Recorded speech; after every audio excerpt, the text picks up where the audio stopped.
Welcome to my channel. My name is Patisa. Today's topic you do not want to miss. It is about conflict management. So whether you are a seasoned professional or you're pretty new in corporate environment, you need to learn how to manage conflict because this is going to be your world. You'll be working in teams, you'll be working with people. So conflict is bound to come up. So that's number one. Conflict is going to come up because it is part of human interaction. It is part of us as humans, and it comes from differences in opinion, differences in perspective, in priorities as well. And what about personalities? So yes, you're going to be bound into experiencing some kind of conflict. How are you with conflict? Are you able to manage conflict right now? So this video is going to assist you to be a better conflict manager in your day-to-day basis and also at home as well. Let's not forget home. So impact on career progression. So if you aren't able to manage conflict, this is going to impact you as you move up the ladder. It will be very detrimental, its effects, especially as you advance the career ladder. You are going to create some tension if you aren't able to resolve conflict in the workplace, and it may disrupt teamwork overall because you as a leader and also as an employee, if you aren't able to say, let's talk about it, let's have coffee about it so that we can work through our differences, it can have a damage in your reputation. It can have also productivity might be impacted big time because of this conflict management situation that you cannot handle. As I said, being able to handle stress and productivity because you aren't able to handle conflict, it's going to be a source of your stress. It's going to be a source of your stress, and it will impact your mental health as well and productivity as well. So learning to manage your conflict is essential. It will help you reduce the stress level and improve your overall performance as well. So we talk a lot about toxic environment and toxic managers, and it's purely because we cannot handle these differences.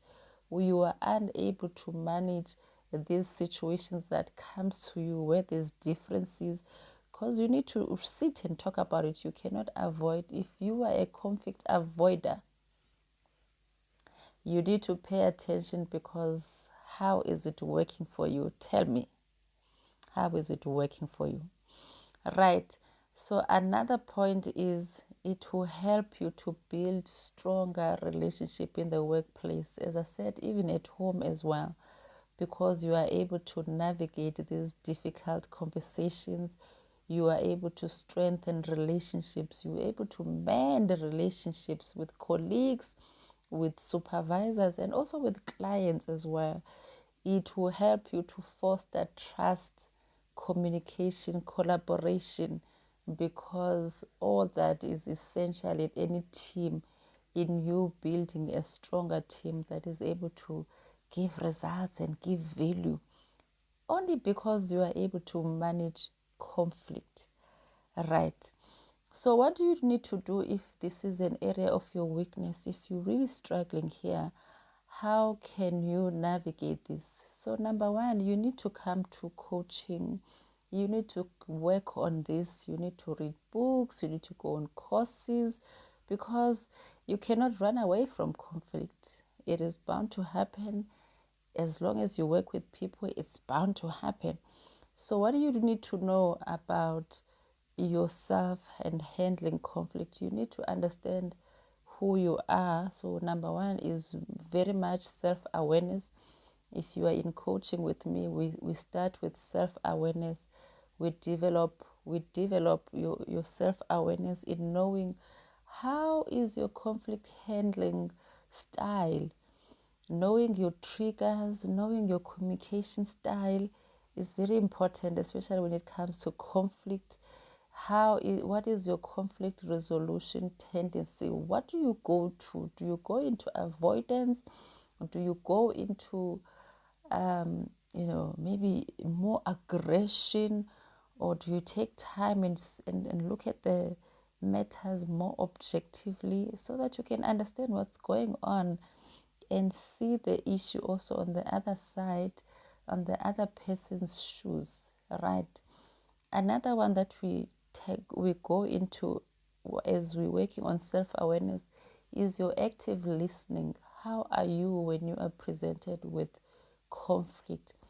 Do you go into listen to respond, or do you go into let's hear the other person and let me put myself in the other person's shoes, or let me rather listen? Active listening is very important. So you want to foster empathy, you want to foster a situation where this conflict doesn't escalate, but you respect one another's views and you validate the other person's opinions as well, or their views, as you navigate this conflict.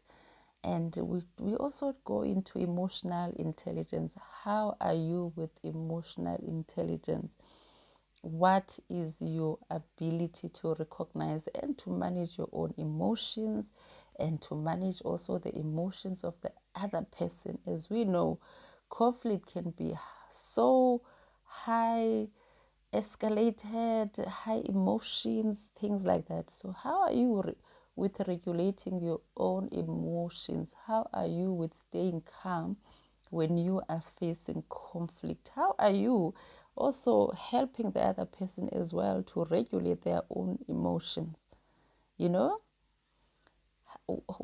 how does it look like when you are faced with conflict in terms of emotional intelligence, right?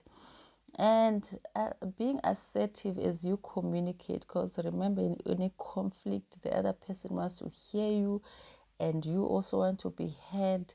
How do you present yourself in assertive manner to express your needs? Because clearly you are in a conflict, you've got needs, you've got concerns that you want to voice.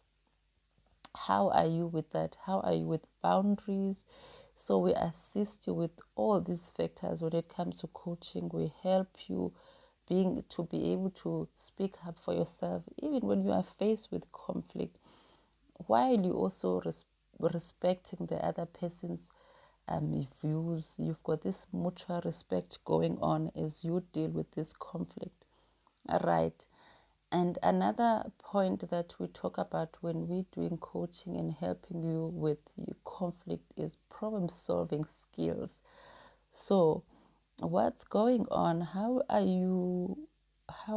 we equip you with problem solving skills to address the conflict appropriately and proactively as well, with mutual benefit to both parties. So what we want to strike is a win-win situation. So we want to encourage a lot of collaboration between the two of you, conflict resolutions, not just having conflict, but to resolve it so that we come into a win-win situation, right? So as we said, investing in conflict management is not about avoiding conflict, but it's about using the conflict to foster a healthier dialogue, a healthier team, to be more productive in the workplace and enhance also your professional growth overall. So hence I'm saying this is not something that you can avoid and keep running away, because it really tells me that you're not going to be a good leader if you're not going to face the conflict head on. So if this is you, you've been listening to me and you can point out and say, I'm the avoidant here, please put down your comments there on my comment section and check the link as well. I'm going to leave my link so that you can come to the coaching session, so that we can work on this. We can elevate your conflict management skills, so you're no longer running away from conflict. you moving forward.